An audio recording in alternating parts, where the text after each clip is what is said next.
હવે એનાથી તો હું કહું ને ઓલા તાલીઓ પડે ને એ હારા. સાહેબ હવે ખરેખર વસ્તુ તો આમાં શું છે, આના ક્યાં પ્રશ્ન કરવા, કોને ફરિયાદ કરવી? પોલીસ પ્રોટેક્શનથી ખેડૂત ન માન્યા તો સીધા પીઆઈને બોલાવીને આ લોકો દબાવવા માંગે છે. આ બાકી ગુમરાહ કરવાની વાત છે અને મોટી મોટી કૈરા રાખી એનો કોઈ મતલબ નથી. મારે એનો 1 રૂપિયો નથી જોતો. હાલો 1 રૂપિયો મારે એનો નથી જોતો. ખાલી સુખી કહેવાથી સુખી ન થાય સાહેબ. શેનાથી સુખી છે એ તો નક્કી કરો. અમે ખેડૂત થઈ, અમારે અમારું સોમાન હોય, અમારી બેન દીકરીની જેમ આવે એમ ઠીંગાટોરી કરી અને ગાડીમાં નાખી દઈએ તો અમારું કઈ તે સોમાન જ નહીં.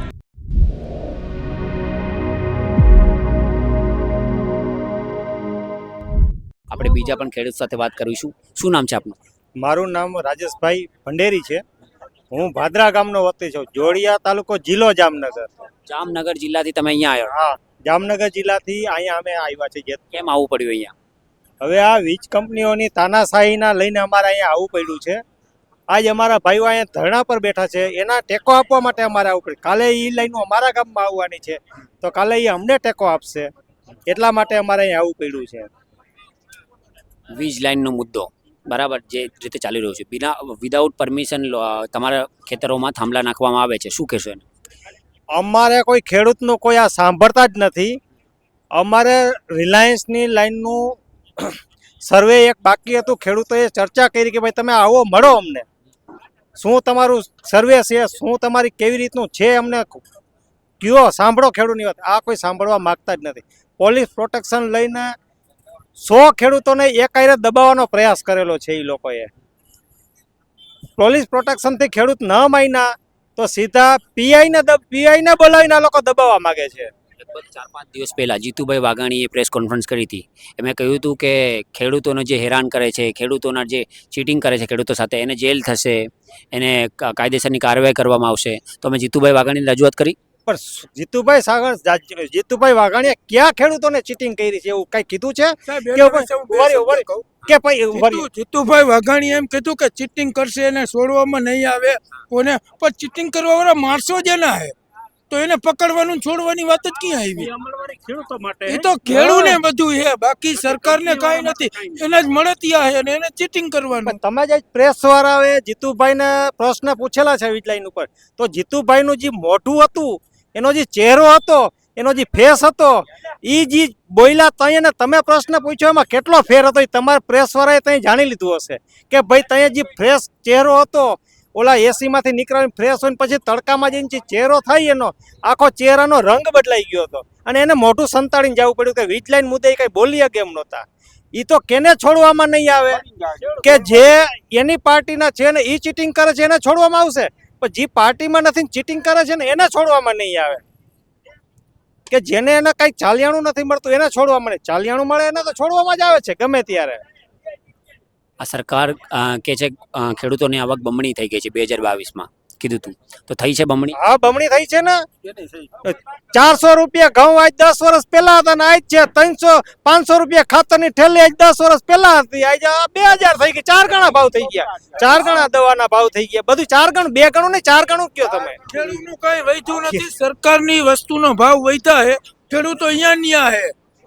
આજ તમે વિચાર કરો, ભંગારનો ભાવ જોવો અને ઘઉંનો કિલ્લાનો ભાવ જોવો. સરકાર કહે છે ખેડૂતો અમારો ગુજરાતનો બહુ સમૃદ્ધ છે, મારુતિ લઈને ખેતરમાં જાય છે. સમૃદ્ધ રહેવા જ ક્યાં દીધો હે? પણ સમૃદ્ધ હોય, શું કહો છો? સમૃદ્ધ હોય તો પણ એની આગળ બધા ડોક્યુમેન્ટ છે, એને ખબર જ છે કે બેંકમાં ખેડૂતનું ધિરાણ કેટલું છે, પ્રાઇવેટ લોનો કેટલી છે, એમાં સમૃદ્ધ ક્યાં થયો? વિડીયોમાં જે ખેડૂતો આવે છે, વિડીયો પ્લે કરવામાં આવે છે તો ખેડૂતો કહે છે અમે બહુ સુખી છે આ સરકારમાં. તો ખાલી સુખી કહેવાથી સુખી ન થાય સાહેબ. તો એ કયા ખેડૂતો છે? તો પછી ક્યાં સુખી છે? 10% ખેડૂત સુખી હોય તો એ સુખી હોય? દેશ આઝાદ થયા પછી માત્ર ને માત્ર ખેડૂત બરબાદ થઈ ગયો. તો ખેડૂત સુખી હોય, કેન્દ્ર કોંગ્રેસની શાસનમાં જે ખેડૂતને અનાજ આપવામાં આવતું સસ્તા અનાજનું, તો એનું 3 ગણું આજ પાછું આપવામાં આવે. સુખી કેવી રીતે થયો છે? નક્કી તો હોવું જોઈએ ને કે ભાઈ એમાં અનાજ આપી છે રાશન કાર્ડનું, એનાથી સુખી છે કે કમાઈ છે એનાથી સુખી? શેનાથી સુખી છે એ તો નક્કી કરો. શું કહો છો તમે દાદા? ખરેખર તો વસ્તુ સાહેબ બમણી આવક છે, જે સમૃદ્ધ થયા છે એ માત્ર ને માત્ર પદાધિકારી રાજકીય ઈ લોકો થયા સમૃદ્ધ. બાકી ખેડૂની જઈને બેંકમાં સરકારને ખબર છે સાહેબ કે શું ખેડૂની વેદના છે. જામનગર થી અમારે અહીંયા ક્યારે આવવું પડે? અમે સમૃદ્ધ હોય સાહેબ તો અમારે અહીંયા આવવાની જરૂર છે? હે? ક્યાં જેતપુર અને ક્યાં જામનગર ગાંધીનગરજી આ 20 વર્ષ ત્યાં મતદાન કર્યા પછી જો અમારું ન સાંભળતા હોય તો અમારે કોની પાસે જવાનું? તમે તમારા ધારાસભ્યને રજૂઆત નહીં કરી? ધારાસભ્યથી માંડી આમ તો સાહેબ પટાવાળાથી માંડીને મેં આણદા ગ્રામ પંચાયતમાંથી એક જગ્યાએ લેખિતમાં ઠરાવો આપ્યા છે, અરજીઓ આપી છે, કોઈ જવાબ જ નથી આપતું. તમારી માંગણીઓ સ્વીકારવામાં નહીં આવે ને આવું નવી પરિસ્થિતિ રહેશે અને આવનારા દિવસોમાં 2027ના ઇલેક્શન છે, શું આનો પડઘો પડશે? સાહેબ, આનું રિઝલ્ટ એક જ આવશે. ગવર્મેન્ટ ટૂંક સમયમાં વીજપોલ માટે કે ખેડૂના માલના ભાવ માટે નિવારણ નહીં આવે તો એનું રિઝલ્ટ 87માં એને મળી જશે.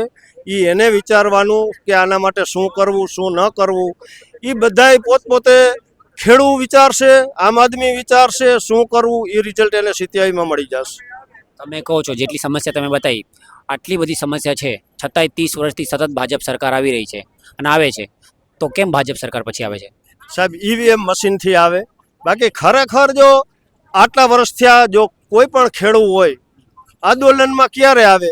ખેડૂત પાસે સમય નથી, અત્યારે વાવણીનો સમય છે, બરાબર છે. શું કામ આવે છે રોડ ઉપર?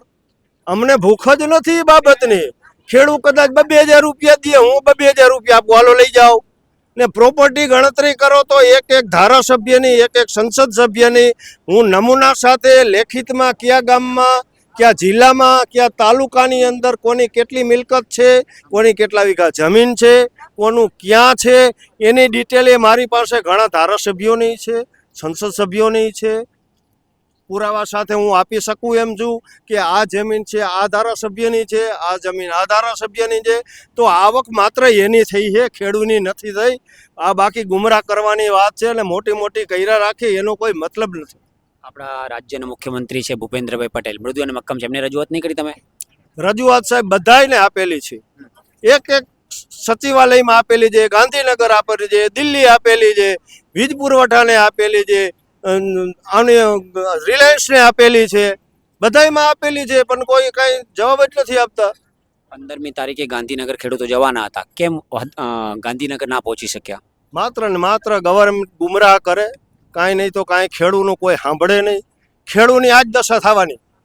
ખેડૂત જાગૃત ન થાય, આ કોઈ સમાજ પક્ષ નથી, માત્ર ને માત્ર આંદોલન ખેડૂતનું છે, આ કોઈ જ્ઞાતિવાઇઝ નથી.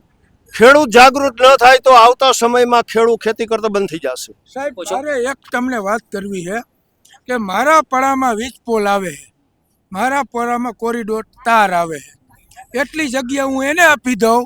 એ ખાલી મને એટલી જ જગ્યા રિલાયન્સની અંદર મારા ખેતરમાં રિલાયન્સની લાઈન આવે છે, મને ખાલી રિલાયન્સમાં એટલી જ જગ્યા, મને ખાલી 2 ભેહું બાંધવા દે એટલી જગ્યા આપી દે. મારે એનો 1 રૂપિયો નથી જોતો. હાલો, 1 રૂપિયો મારે એનો નથી જોતો. સાહેબ, હવે એ 200 રૂપિયાનું સિમ કાર્ડ જો બંધ કરી દેતા હોય તો આ તો અમારી બાપડાની કરોડો રૂપિયાની જમીન કેમ દઈ દેવાની? જંત્રીનું કેમ કીએ? ખાલી બેલેન્સ થઈ રહીએ ને સિમ બંધ થઈ જાય તો અમારે શું એને મફત આપી દેવાની? આ તો સાહેબ કલેક્ટરોના મેં એ લોકોને લેખિતમાં માંગ્યું છે કે ભાઈ પહેલાં તમે ઇન્ડિયન ગેજેટ ડિક્લેર કર્યા પછી જે તે છે સિસ્ટમ તમારી એના ડોક્યુમેન્ટ આપો. હજી સુધી આપ્યા નથી. તમારો જે કોરિડોર છે એ આપ્યો નથી. ઇન્ડિયન ગેજેટ ડિક્લેર થયા પછી જે તે ગામની અંદર પસાર થતી હોય એ ગામ સભા એને લેવી પડે.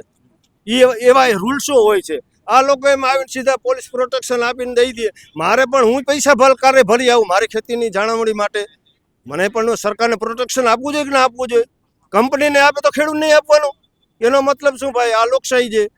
કંપનીને મળે તો અમને ખેડૂતને પ્રોટેક્શન મળવું જોઈએ. મારી પ્રોપર્ટીની રક્ષા માટે જે પેમેન્ટ થશે હું ભરવા તૈયાર છું ને ગમે ત્યારે કહેશે હું એને ઓન રોડ પૈસા આપી દઈશ. બાકી આ તાનાશાહી ના હાલે. સાહેબ, બધાને સોમાનું હોય.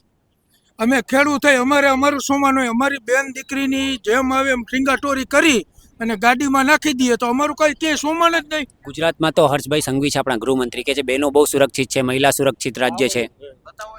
સાહેબ, તમે જોવો તો ખરા એ શું બોલે હે ને શું કરે હે. હવે એનાથી તો હું કહું ને ઓલા તાલીઓ પાડે ને એ હારા, એટલામાં તમે સમજી જાઓ શું બોલે શું કરે. શું કહો છો તમે દાદા? આ ખરેખર આ ગામની આપણે જે સ્થાન ઉપર બેઠા છે એની અંદર જે બન્યું સ્ત્રીઓ ઉપર એ યોગ્ય છે? નથી યોગ્ય ને? તો ખરેખર આમાં બધાય રાજકારણીઓ છે, ખ્યાલ છે, એને જોયું છે, તમે પણ એ આપ્યા છે ન્યૂઝમાં. જે આ લોકો અત્યારે બહેનો ઘણા બધા હાજર છે એની ઉપર જે લાઠીચાર્જ થયા એ આપણે ભૂંગરું લઈને બેસી જાય, નારી શક્તિ બચાવો, નારી શક્તિ બચાવો, ક્યાં બચી? માત્ર ને માત્ર એક ગામની અંદર નારીઓનો ઉપયોગ કર્યો. ચાલો ભાઈઓ બહેનો કરી કરીને બહેનોને આગળ કર્યા. આ બનાવીને રખડતા કર્યા, ભાણિયાને જેલમાં ઠોક્યા. હે, રિઝલ્ટ શું આવ્યું? આ બહેનોની આ દશા, આ રિઝલ્ટ આવ્યું. બાકી કઈ સારું રિઝલ્ટ નથી આવ્યું. તમારી માંગણીઓ સ્વીકારવામાં નહીં આવે, તમે શું કરશો આગળ? ખરેખર તો અમારા એ પ્રશ્ન છે સાહેબ, આ મામા બન્યા, મને તો એ નથી સમજાવતું, આ મામા હે કે મામા બનાવે? 100%. હે, ખરેખર જે તે વસ્તુ છે આપને, આ તો બહેનોને ધન્યવાદ કહેવાય. ખરેખર આટલી હિંમત કરી અને દાદ દેવાય ને માત્ર બહેનોનો ઉપયોગ કરીને આગળ થઈને આ ચૂંટણી જીતી ગયા.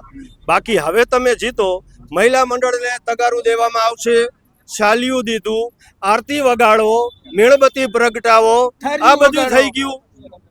એને ખ્યાલ છે કે આ વસ્તુ કરવાથી આ દેશમાં કોઈને કાંઈ ખબર પડતી નથી. એને મનમાની કરીને એને જે કરવાનું હતું એ કરી લીધું. કોની વાત કરો છો તમે? હવે તમને સાહેબ અમારે બીજી શું ચોખવટ કરવી પડે? કરવાની હોય યાર. બધાને ખબર જ છે, આખા દેશને ખબર નથી. પણ આપણો દેશ તો વિશ્વગુરુ બની ગયો છે અત્યારે. શું વિશ્વગુરુ બની ગયો? હવે સાહેબ મારે અહીંયા બધા વિશ્વગુરુ બેઠા. પરમિશન લેવા જવી પડે. શું કહો છો? આપણે વિશ્વગુરુ છે પણ પરમિશન બીજા પાસે લેવા જવી પડે. કોની પાસે પરમિશન લેવી એ તો તમને ખબર છે કોની પાસે જવું પડે. પડે? નામ બોલો કોની, અમને નહીં ખબર, મને નથી ખબર. ખબર જ ને, મીડિયા વાળા ના ખબર હોય એવું ન પડે. એ તો સાંજમાં સમજી જાય કે આપણે કેની પાસે પરમિશન લેવા જવી પડે. શું કહો છો દાદા? ધર્મગુરુની વાત કરતા હોય તો આજ તમારા સ્ટેજ ઉપરથી ખરેખર કોઈ પણ રાજકીય ક્ષેત્રની અંદર એમ કહેતા હોય કે અમે ધર્મ ક્ષેત્રે હાલે, રામ ક્ષેત્ર હાલે કે શિવ ક્ષેત્ર હાલે, ખાલી ભસ્મ લગાડવાથી કોઈ ધર્મ નથી બનતો. કોઈ પણ ને એને આગળ આવવું હોય તો સોમનાથ દાદાના સાનિધ્યમાં હું આવવા તૈયાર છું. ઉપવાસ ઉપર ગમે ત્યાં છૂટ, બરાબર છે, ગમે ત્યાં સામે મારી બેસી જાય. જો ખરેખર એને સમાજનો ગુમરાહ ન કર્યા હોય, ધર્મને બચાવ્યું હોય ને ખરેખર નીતિમત્તામાં બેઠા હોય તો ગમે તે ભાજપ હોય કે કોંગ્રેસ હોય કે આપ હોય, ગમે તેને ખુલ્લું ચેલેન્જ. સોમનાથ દાદાના સાનિધ્યમાં હું ને મારી સામે બેસી જાય ત્યારે ખબર પડે કે શું છે. હું મારા જીવનનું બલિદાન આપવા પણ તૈયાર છું. દાદા, આટલી બધી સમસ્યા છે, આવનારા દિવસોમાં આ આંદોલન ક્યાં સુધી ચાલશે? સાહેબ આનો જ્યાં સુધી ગવર્મેન્ટ કોઈ સાંભળવા રાજી નથી. શું આ ખેડૂતની વેદના છે? ને હું તો એ કહું છું કે આ ખેડૂતનો પ્રશ્ન છે, ખાલી ખેડૂત એકનો પ્રશ્ન છે. ખેડૂતની અંદર કોઈ પીએસઆઈ નથી, ખેડૂતની અંદર કોઈ વકીલ નથી, ખેડૂતની અંદર કોઈ આઈપીએસ અધિકારી નથી. તો એ બધા ક્યાં સૂતા છે? ખાલી આ બધા સિનિયર સિટીઝન બેઠા છે. ખરેખર આ પ્રશ્ન છે એ તો બધાય જાગૃત નાગરિકને લેવો પડે. ખાલી અમારા જેવા વૃદ્ધોનું કામ નહીં. ને બધાય રોટલી તો ખેડૂતની જ ખાઈ છે. એક હજી પ્રશ્ન છે મારો, શું તમને લાગે છે કે ગાંધીનગરમાં જે થયું આ ખેડૂતો રાજકારણના ભોગ બન્યા છે? સાહેબ હવે ખરેખર વસ્તુ તો આમાં શું છે, આના ક્યાં પ્રશ્ન કરવા, કોને ફરિયાદ કરવી? હે, અમે તો કઈ છીએ, ઓપન દઈ છીએ, ગમે તેને છૂટ આપું છું હું મારા જીવનની, કે ગમે તેને ઈચ્છા થાય ને જો એને ખોટું ન કર્યું હોય, ધર્મ ક્ષેત્રમાં કે કોઈને ગુમરાહ ન કર્યા હોય કે કોઈ ઉપર કાંઈ કર્યું ન હોય તો આપને મારા જીવનનું પોતે બલિદાન દેવા તૈયાર છું.